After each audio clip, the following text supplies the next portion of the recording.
Temos lá no Brasil, quando começaram a vacinar as pessoas, aí houve um nome chamado sommelier, né?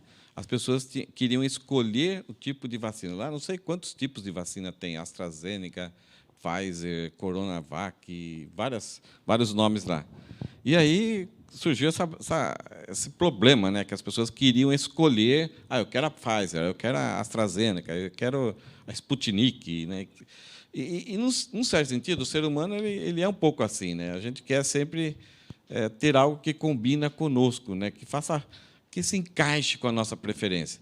E na questão assim de quem a gente vai adorar, quem a gente vai gostar, na sociedade tem um monte de opções, né? Então a gente só escolher aquilo que nós mais nos agradamos e aí seguimos, aí investimos tempo, investimos conhecimento, investimos recursos para nos encaixarmos aquilo que nós escolhemos.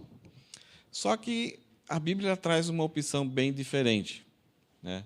Ela traz uma ideia, uma proposta que é totalmente diferente de qualquer outra proposta que você pode ter. E nós vamos estudar hoje rapidamente sobre... Nós estamos começando uma série sobre a vida de Jesus, e o texto que nós vamos estudar hoje é capítulo 1, 18 a 25 do livro de Mateus. Opa, funcionou, que legal. Hoje estamos com o computador, acho que está querendo acordar. E o que nós vamos ver hoje é essa ideia de que o nascimento de Jesus foi singular, porque o próprio Jesus é singular. O que é essa ideia de singular? Quando a gente estuda a gramática, nós temos plural e singular. Singular é um, dá a ideia de único. Então, o nascimento de Jesus não teve outra coisa igual, porque ele não é igual, ele é único. E eu gostaria que, com vocês, a gente analisar esse pequeno texto aqui. Hoje nós estamos celebrando o Natal, estamos começando uma série sobre a vida de Jesus, e eu gostaria que nós observássemos algumas unicidades, algumas singularidades no nascimento de Jesus. Isso faz toda a diferença. Todos os evangelhos vão usar mais ou menos 50%, 55%, 60%, os 4 evangelhos, para falar a respeito de quem é Jesus, a identidade dele, quem é ele. E depois, a sequência, o restante dos evangelhos, em torno de 40%, 45%, o restante é para falar sobre a última semana de Jesus. Então, aquele tempo que ele teve com os discípulos, a sua traição, ele foi traído, ele foi aprisionado, ele foi levado, teve um julgamento pelos judeus, 2 julgamentos pelos judeus ali, depois ele foi levado a Herodes, depois ele foi levado a Pilatos, e depois ele foi açoitado, foi crucificado e foi sepultado. E depois ele ressuscitou. Então, 40%, mais ou menos quase a metade, os evangelhos vão ocupar falando disso. Agora, muitas pessoas naquela época também eram crucificadas, e de forma exemplar. Isso é a ideia dos romanos. A cruz era não somente uma coisa maldita, mas era uma punição exemplar, horrível, e os romanos eram especialistas nisso. Para quê? Para criar nas pessoas a ideia de que eu não quero fazer nada errado, porque isso pode sobrar para mim. Então, muitas pessoas morriam. E o exemplo disso é que, junto de Jesus, morreram 2 pessoas, 2 homens. E a gente fala assim, o bom bandido. Não, não tem. Os 2 eram criminosos. Alguma coisa eles fizeram. E foi crucificado com Jesus. Porque Jesus foi considerado também um bandido, um maldito, uma pessoa que a sociedade deveria rejeitar. E aí a gente fica nessa questão. Mas quem é, então, Jesus? Se nós tivéssemos só o evento, a narrativa do evento da última semana, nós pensaríamos que Jesus mereceu, deve ter merecido. Porque os romanos tinham um julgamento muito bom, seguiam as leis, e os judeus também seguiam. Só que quando a gente vai estudar os evangelhos, a gente percebe que tanto os romanos como os judeus não seguiram a lei no julgamento de Jesus. E aí, então, quando nós vemos toda a narrativa dos evangelhos, da metade dos evangelhos anterior, nós percebemos a identidade de Jesus. E, para isso, por causa dessa preocupação e desse alvo dos 4 evangelhos que narraram, nós já começamos já desde o princípio do nascimento de Jesus. Então, o nascimento não é somente mostrar ali uma coisa bonita para a gente representar aqui, dramatizar, cantar algumas músicas, dar presentes, árvore de Natal. Muitas coisas foram adereços, foram coisas que foram surgindo ao longo da história, que não tem nada a ver com aquele propósito do que aconteceu ali com Jesus, o seu nascimento. Vamos lá, então? Já lemos esse texto no começo, e a primeira ideia aqui, quando fala assim, o nascimento de Jesus Cristo foi assim. Maria, a sua mãe, estava comprometida para casar com José, mas antes de se unirem, ela se achou grávida pelo Espírito Santo. A primeira peculiaridade, a singularidade do nascimento de Jesus é que ele foi prodigioso. Isso é algo que não teve em nenhum outro momento, nenhuma situação igual. Ele foi prodigioso porque foi sobrenatural. Foi algo realizado não pelo poder, capacidade dos homens, mas algo que veio de Deus.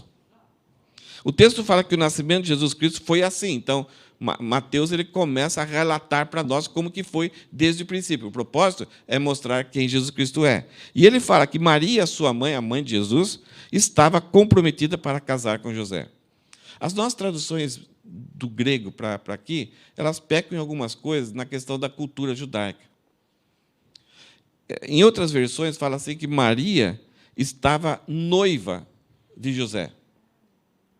Mas é um pouco diferente do nosso noivado. Eles já estavam casados.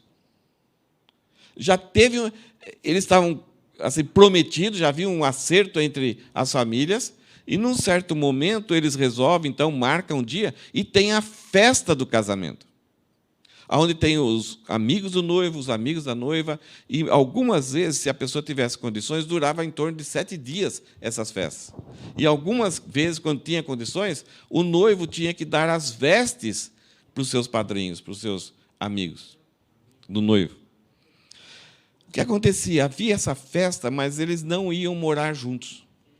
Eles voltavam, a noiva ia para sua casa, o noivo vinha para sua casa, e ele ia preparar, então, talvez junto com a casa do pai, num ranchinho, talvez alguma coisa que já tivesse, ao longo do tempo, começando a preparar, mas ele ia terminar essa morada para esse casal.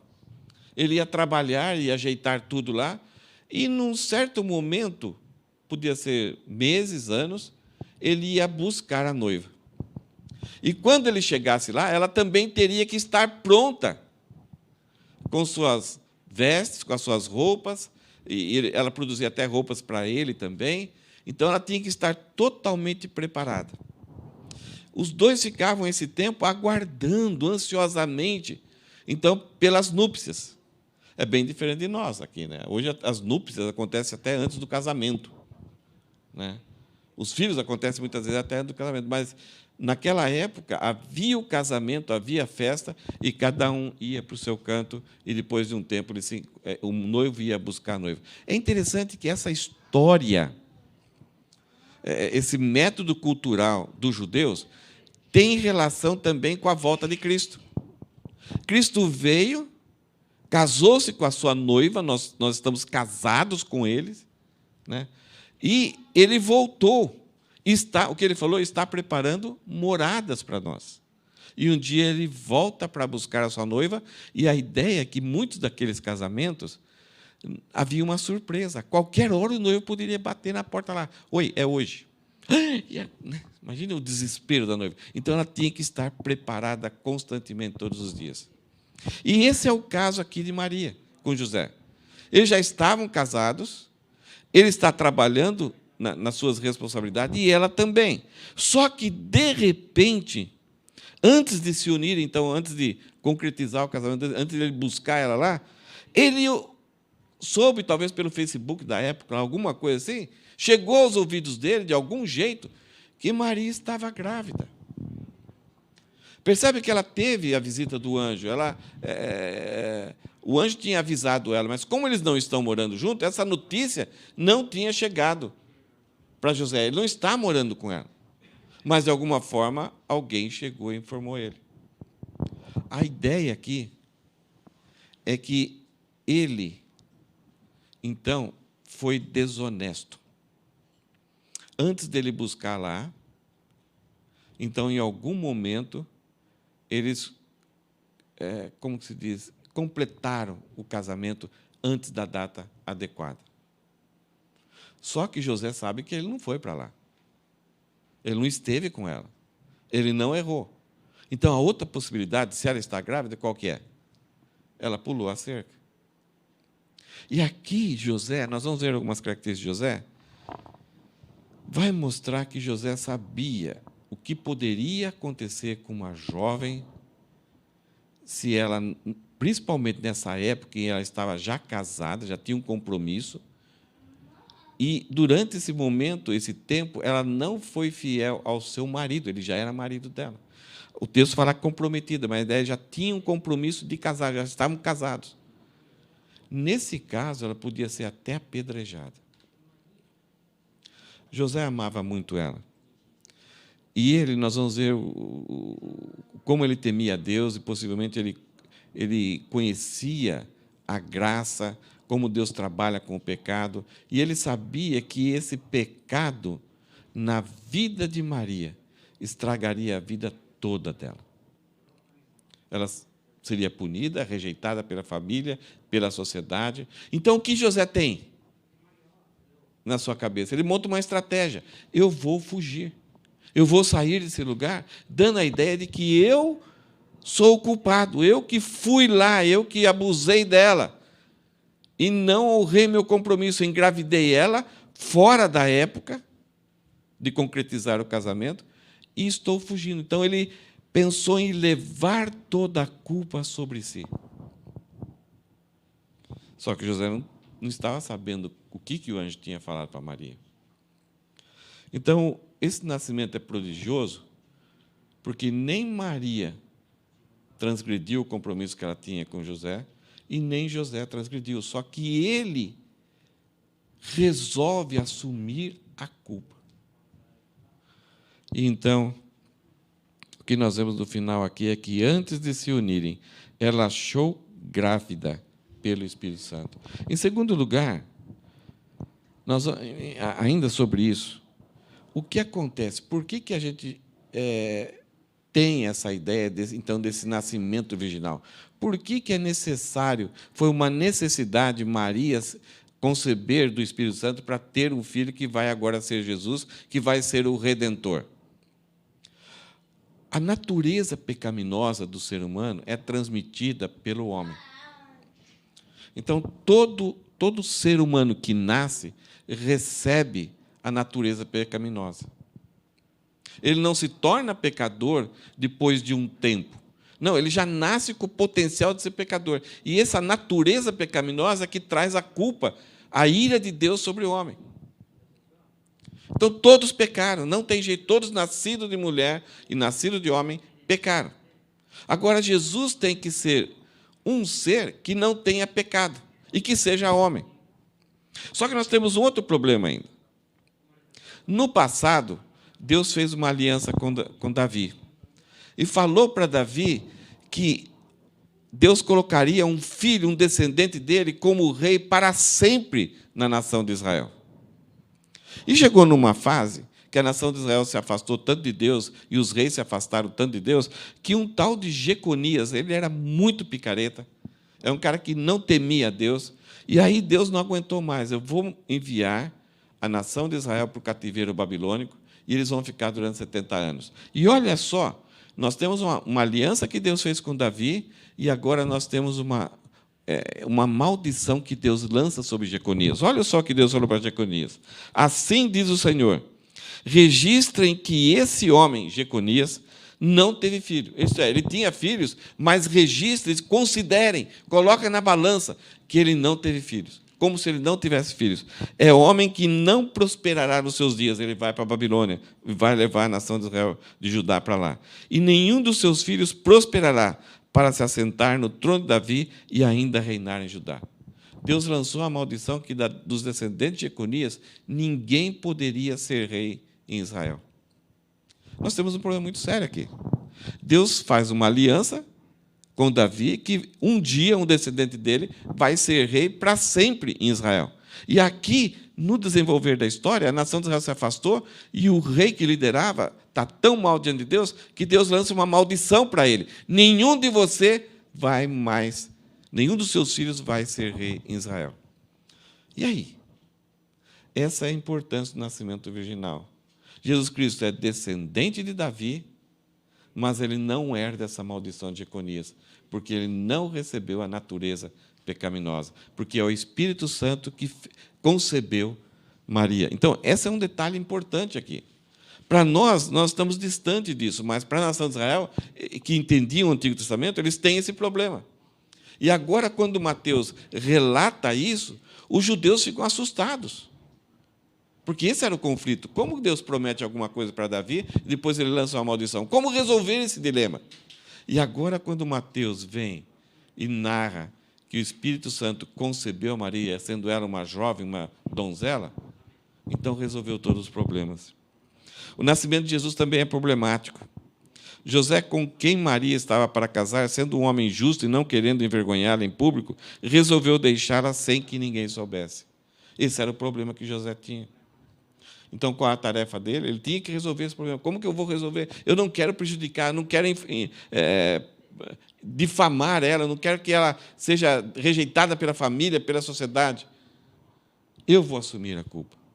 Então, tem um problema sério para resolver. Então, o nascimento de Jesus o processo ali causou um problema muito grave. Versículo 20. Enquanto José refletia sobre isso, de abandonar, como que eu vou fazer? Vou sair de noite? Não, o que eu levo, o que eu não levo?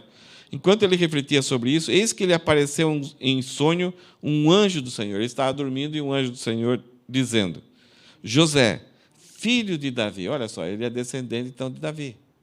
O anjo já começa mostrando para ele, lembrando a ele, que ele é um descendente de Davi. Olha só a situação. O que era para José ser em Israel? Era para ser rei. E o que ele era? Carpinteiro. Um homem simples. Um homem humilde. Vejam o efeito da maldição de Jeconias. Um descendente que deveria estar ocupando o trono de Israel é um homem trabalhador, simples, não tem mais direito. Ele deveria estar no palácio, mas agora ele trabalha, e a ideia de carpinteiro aqui é o cara que trabalha com casa, ele faz todo tipo de trabalho, conserto, constrói casa, não é marcenaria bonitinha, não. É aquele trabalho duro de carregar madeira. Então, quando o anjo fala, olha, José, você é filho de Davi, você era para estar ocupando o trono, você tem direito do trono, mas por causa de um descendente de Davi, Jeconias, você hoje não tem esse direito. Mas o anjo relaciona para ele, identifica quem é a genealogia dele. José, filho de Davi, não tenha medo de receber Maria como esposa, porque o que nela foi gerado é do Espírito Santo. Então, o nascimento de Jesus foi proclamado pelos seres angelicais. Houve uma interferência, houve uma ação sobrenatural. E José, aqui, tentando aliviar a barra de Maria, recebe em sonho essa revelação, essa proclamação de que o filho que Maria tem foi concebido pelo Espírito Santo e não houve pecado dela. Então, ele não precisa ficar preocupado, não precisa arrumar uma estratégia de fugir. Mesmo que fosse bonito, não havia necessidade. Então, o nascimento de Jesus, ele foi, o que nós vimos? Ele foi prodigioso, foi sobrenatural, ele foi problemático, causou problema para José, e ele foi proclamado. Um anjo veio e proclamou como seria isso. E o nascimento de Jesus foi proposital. Não foi uma coisa bonitinha de uma pessoa oprimida, pobre, que não tinha onde, não achou um lugar para nascer. Ai, que bonitinho, e os pastores vêm, e os anjos cantam. Não. O texto bíblico fala que o nascimento de Jesus foi proposital. Isso tinha um propósito, tinha uma razão de acontecer. Versículo 21. Ela, Maria, o anjo continua falando, dará à luz um filho, e você porá nele o nome de Jesus, porque ele salvará o seu povo dos pecados dele. Isso era uma profecia do Antigo Testamento, Isaías 7,14. E o anjo fala que José é que vai colocar um nome. E aí o nome Deus já tinha escolhido. Jesus. É o mesmo nome, Josué. É o mesmo nome, só que do hebraico para o grego. É o mesmo nome de Oséias, Óshua e Yeshua. A ideia desse nome é Jeová é salvação. O nome de Jesus significa o propósito da sua encarnação, do seu nascimento. Então, o nascimento de Jesus não foi assim uma coisa romântica, que de repente aconteceu, alguém se lembrou, escreveu, e aí ele viveu a história, e aí, coitado, não deu certo, morreu. Não. Ele já nasceu com um propósito de vida. Por isso que muitas vezes nos evangelhos, quando segue a história de Jesus, nós vemos pessoas já admiradas com aquele poder, com aquela sabedoria, e queriam entronizá-lo como rei, e ele rejeita. Os próprios discípulos não entendiam porque Jesus, muitas vezes, confundia a cabeça deles. Ao mesmo tempo que ele tem todo o poder, muitas pessoas seguindo ele, ele rejeita esse aplauso. Ele foge, porque ele nasceu com um propósito e focou toda a sua mente, todo o seu coração nesse propósito. E o propósito aqui que Isaías 7,14 fala é porque ele salvará o seu povo dos pecados dele. Nós gostamos de ser salvador, né? Nós gostamos de ser aquela pessoa que, de repente, temos condições ou habilidades, ou estamos naquele momento, naquela oportunidade, para ajudar, para salvar, para socorrer as pessoas. Mas, quando o texto aqui fala que ele salvará o seu povo dos pecados dele, significaria que ele teria que ter a mesma atitude de José. Ele levaria a culpa. E a forma de Deus expiar a culpa dos pecados era a morte. A nação de Israel aprendeu muito bem isso desde o livro de Levíticos, onde os animais eram sacrificados. E, pela fé, os homens, pensando num dia Deus ia trazer redenção, eles acreditavam que aquela era a forma.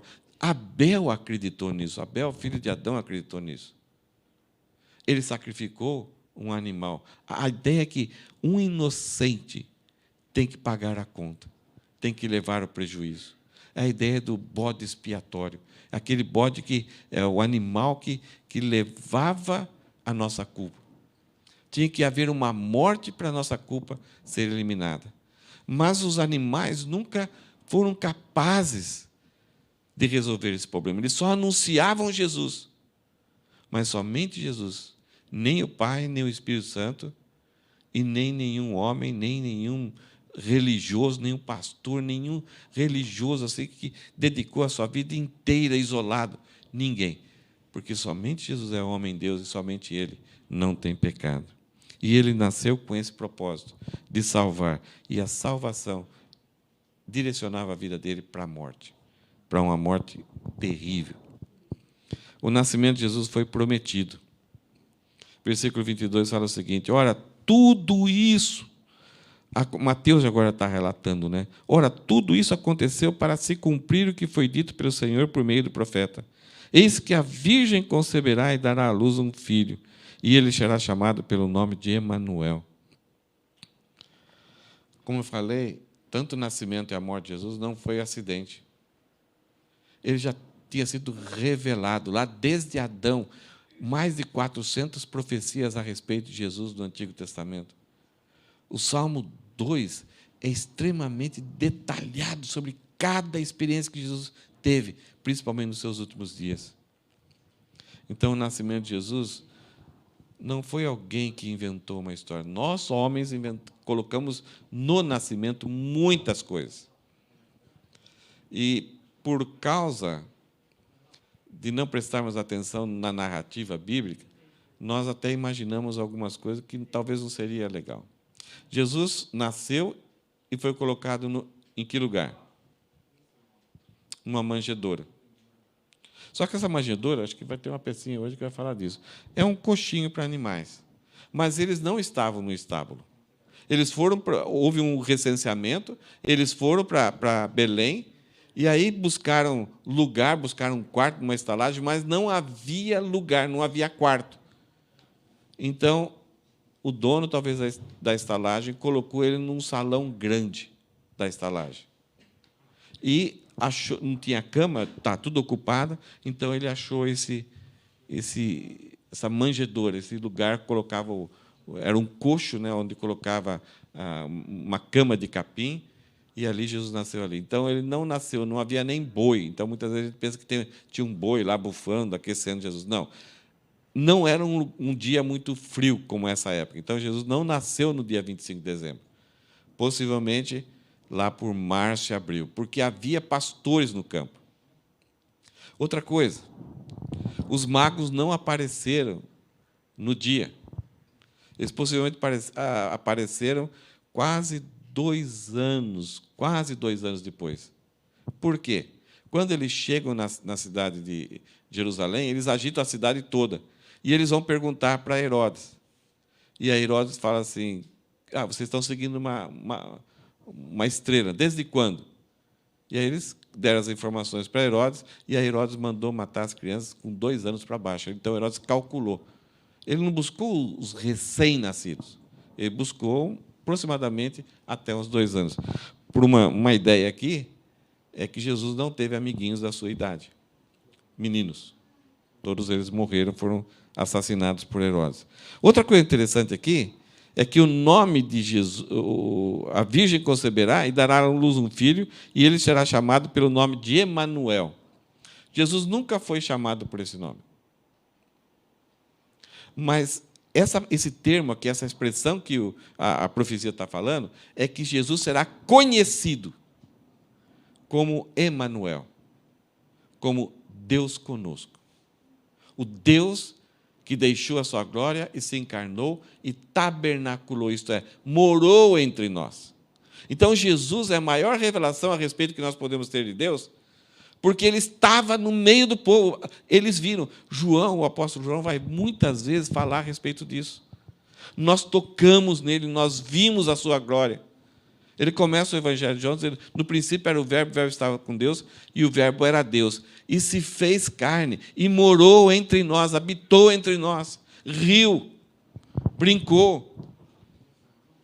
O Deus se encarnou. Então, Jesus seria conhecido como Deus encarnado, Deus presente, o Deus de perto, presente junto com a humanidade.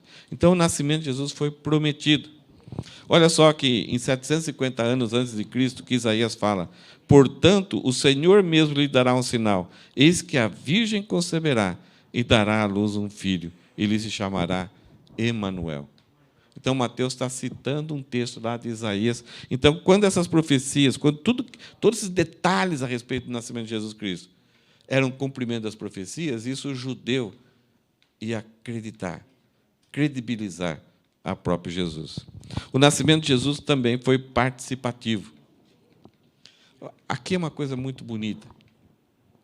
Versículo 24. Quando José despertou do sono, fez como o anjo do Senhor lhe havia ordenado e recebeu Maria por sua esposa.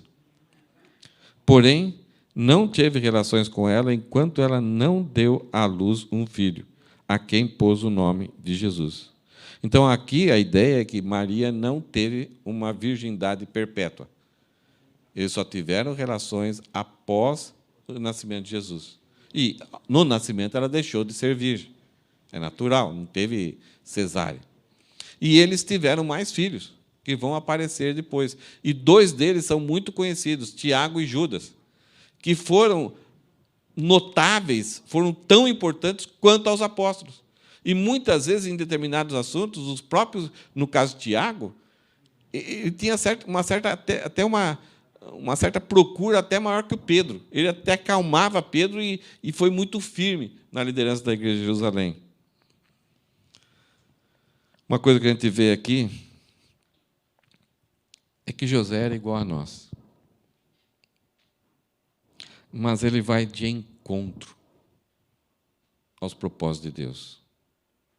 Ele conhecia essa questão de levar a culpa, carregar a culpa, levar a culpa dos outros. Isso reflete o caráter de Deus. Em todo momento, Deus está buscando pessoas que intercedem, que querem o bem do outro. Abraão, um certo momento, Deus falou assim: eu vou destruir Sodoma e Gomorra.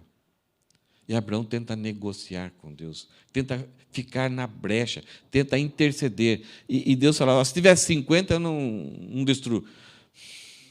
E se não tiver? Deus, e se tiver 45? Não destruo. Ele vai intercedendo. Então, Deus não está interessado naquelas pessoas que querem a justiça, no sentido assim de massacrar e se vingar. Deus quer a justiça, no sentido daquela pessoa que tem sede de justiça. Ela quer ser justa ao ponto de levar a culpa dos outros. É aquela pessoa que entende o coração de Deus na questão da redenção. Aquilo que Jesus Cristo veio fazer é justamente aquilo que José entendia. E ele estava preparado, ele ansiava por isso. É interessante que José não aparece muitas coisas na Bíblia, não. Mas depois aqui, quando Jesus nasce, o Herodes se levantou perseguindo, querendo matar as crianças, e o anjo chega para ele: ó, vai para o Egito. O que o texto bíblico fala? Dispôs José para ir para o Egito. Ficou 2 anos, 3 anos lá. Chegou um momento que aqueles que queriam matar Jesus já tinham morrido. O anjo chega para José lá no Egito, e eles foram com os recursos daqueles magos, aqueles homens sábios trouxeram, que não eram 3, era muito mais. E até deram nome para eles, né? O anjo chega para José e fala assim: volta, porque agora aqueles que procuram matar vocês, a sua família, já morreu. José estava no Egito, podia ficar lá. Agora que já me estabeleci aqui, e judeu, aonde ele vai, ele prospera. Já tinha amigos, vou voltar para aquela terra lá, o Egito é mais importante. O texto não fala nada que José questionou. Simplesmente ele dispôs para voltar para Nazaré.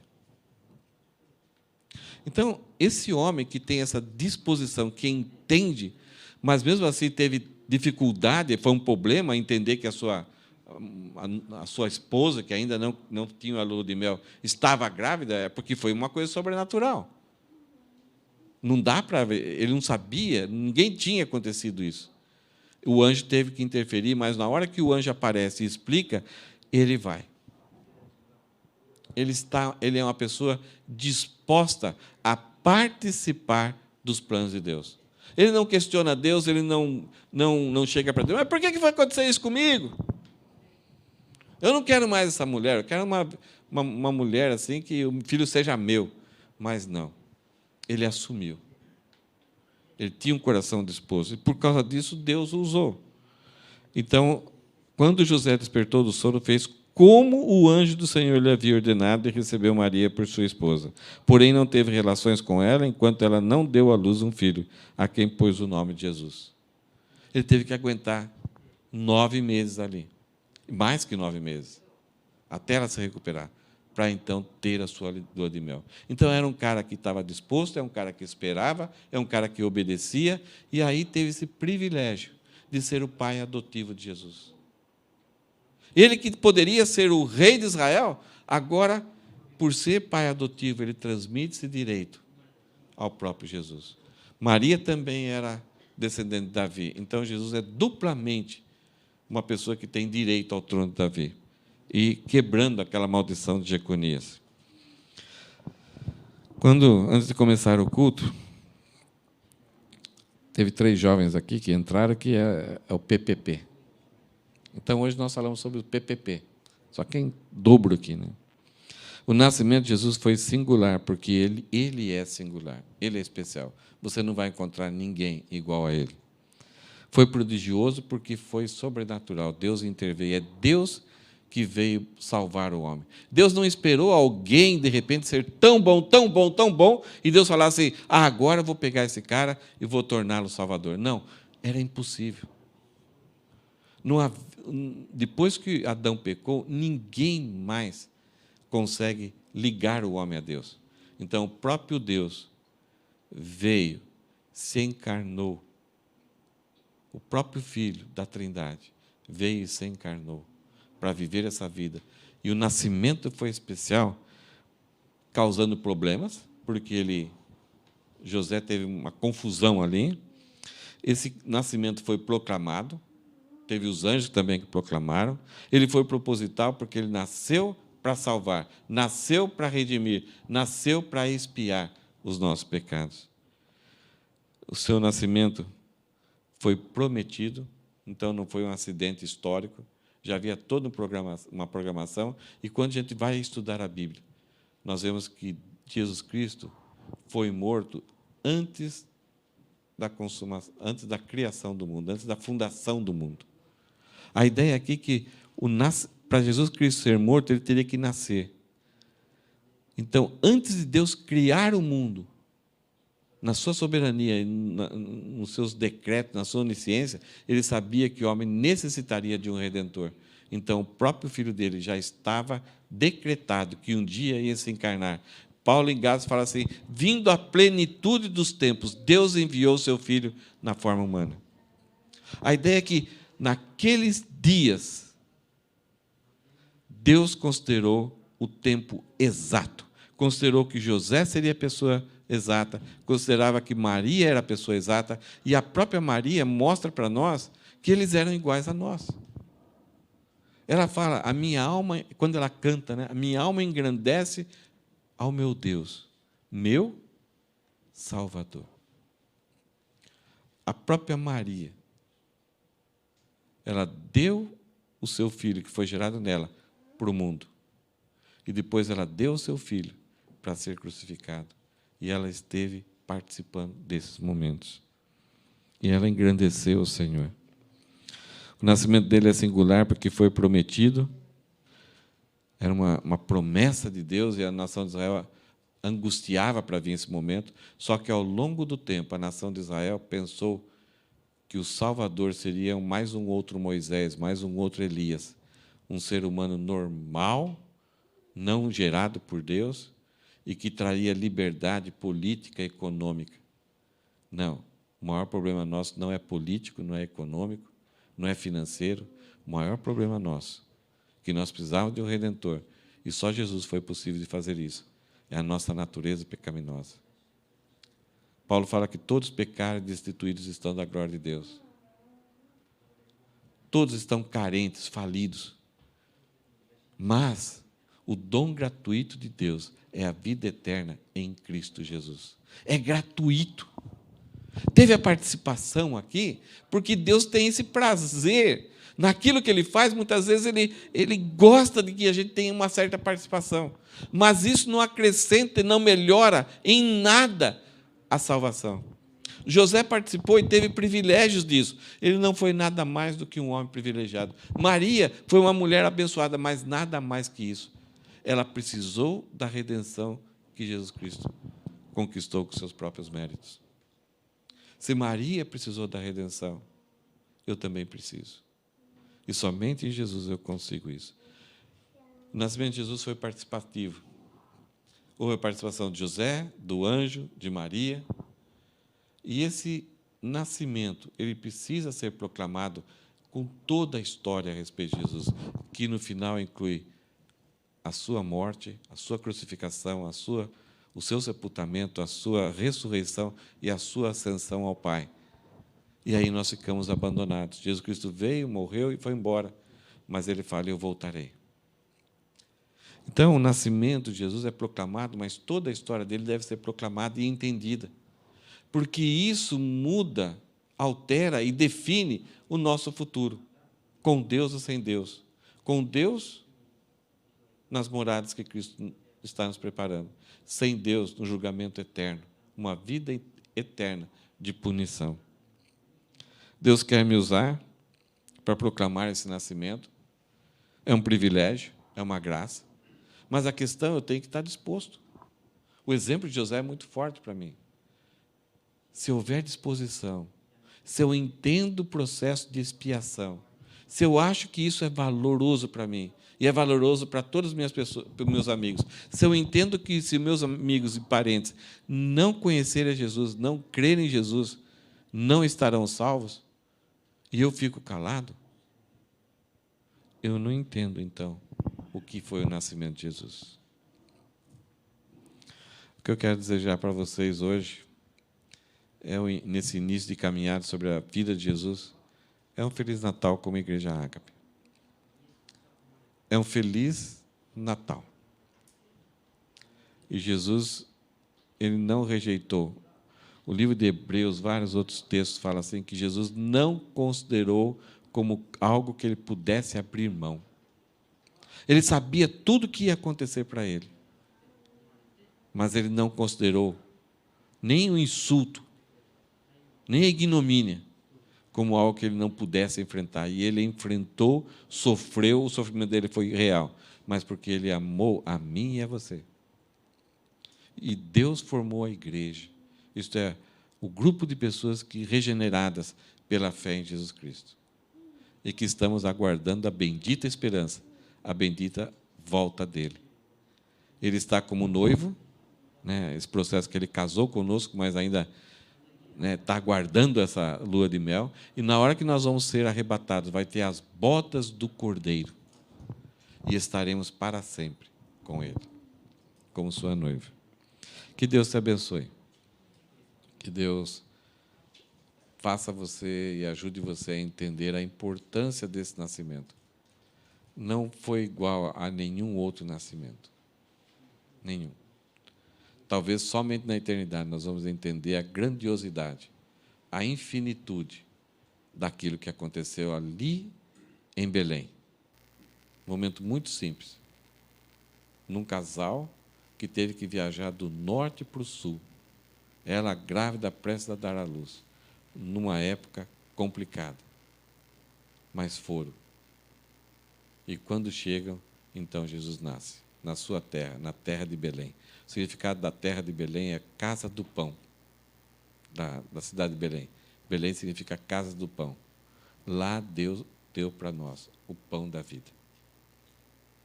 E ele fala que quem comer do pão que eu dou, jamais terá fome, jamais terá sede, se bebermos da sua água. É uma coisa eterna.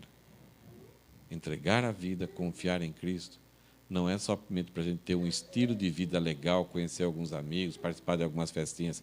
Não, é mudar o nosso destino eterno. Que Deus te abençoe. Vamos orar? Senhor, eu te agradeço.